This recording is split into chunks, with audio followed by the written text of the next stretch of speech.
Barang siapa berwudu dengan membaguskan wudunya, maka keluarlah dosa-dosanya dari kulitnya sampai dari kuku jari jemarinya. Hadis riwayat Muslim. Sungguh umatku akan diseru pada hari kiamat dalam keadaan bercahaya karena bekas wudunya. Maka siapa yang mampu melebihkan panjang sinar pada tubuhnya, maka lakukanlah. Hadis riwayat Bukhari dan Muslim.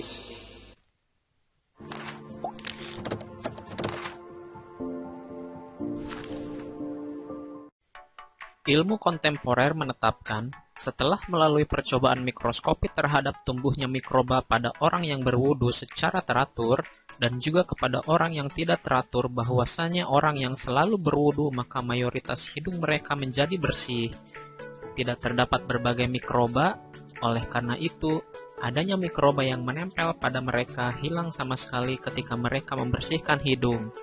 Dibandingkan dengan orang yang tidak berwudu, maka tumbuh pada hidung mereka berbagai mikroba dalam jumlah yang besar yang termasuk jenis mikroba berbentuk bulat dan berklaster yang sangat berbahaya, dan mikroba yang cepat menyebar dan berkembang biak, serta mikroba lainnya yang menyebabkan banyak terjadinya berbagai penyakit. Dan sudah jelas bahwasanya proses keracunan itu terjadi adanya perkembangan berbagai mikroba yang berbahaya bagi rongga hidung, kemudian sampai ke tenggorokan untuk kemudian terjadi berbagai peradangan dan penyakit, apalagi jika sampai masuk ke peredaran darah. Oleh karena itu, disyariatkan untuk melakukan istinsyak atau menghirup air ke dalam hidung sebanyak 3 kali, kemudian menyemburkannya tetap dengan hidung setiap kali wudhu. Adapun berkumur-kumur itu untuk dimaksudkan menjaga kebersihan mulut dari kerongkongan dari peradangan dan pembusukan pada gusi, serta menjaga gigi dari sisa-sisa makanan yang menempel di gigi. Dan sudah terbukti secara ilmiah bahwa 90% orang mengalami kerusakan gigi jika saja mereka mau memperhatikan terhadap kebersihan mulutnya ketika dahulu rusak gigi mereka. Dan adanya pembusukan yang terjadi disebabkan oleh makanan dan air liur dan bercampur dalam perut dan menuju ke darah. Dan dari darah itulah kemudian menyebar ke seluruh organ dan kemudian menyebabkan berbagai penyakit. Dan sungguh, berkumur-kumur akan menyegarkan berbagai organ yang ada di wajah dan menjadi cerah. Dan uji coba ini belum pernah dikemukakan oleh para dosen olahraga kecuali sedikit. Hal ini karena mereka hanya memperhatikan kepada organ-organ tubuh yang besar. Dan membasuh wajah dan kedua tangan sampai siku, serta kedua kaki memberikan manfaat untuk menghilangkan debu-debu dan berbagai bakteri, apalagi dengan membersihkan badan dari keringat dan kotoran lainnya yang keluar melalui kulit. Dan juga sudah terbukti secara ilmiah tidak akan menyerang kulit manusia kecuali apabila kadar kebersihan kulitnya rendah. Sebab manusia apabila lama beraktivitas tanpa membasuh anggota badannya, maka kulit akan mengalami berbagai peradangan yang menyerang permukaan kulit seperti kudis.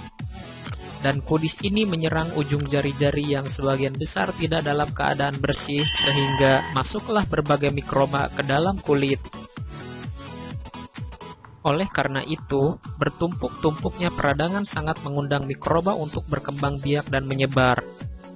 Maka, wudhu telah mendahului ilmu spektrologi modern dan para pakar yang menggunakan karantina sebagai media untuk mengetahui berbagai mikroba dan jamur-jamur yang menyerang kulit orang-orang yang tidak suka dengan kebersihan, di mana kebersihan ini semakna dengan wudhu dan mandi dan dengan uji coba dan penelitian.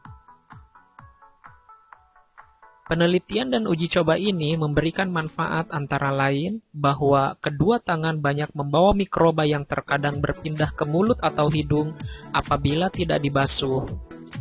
Oleh karena itu, sangat ditekankan untuk membersihkan kedua tangan terlebih dahulu sebelum melakukan wudhu. Dan ini menambah jelas kepada kita sabda Rasulullah SAW, apabila salah seorang di antara kalian bangun dari tidur, maka janganlah mencelupkan kedua tangannya ke bejana atau tempat air sebelum mencucinya terlebih dahulu 3 kali. Dan sudah terbukti juga bahwa peredaran darah pada organ tangan bagian atas dan lengan bawah, serta organ-organ bagian bawah seperti kedua kaki dan kedua betis adalah organ-organ yang paling lemah dibandingkan organ tubuh lainnya karena jauhnya dari pusat peredaran darah, jantung.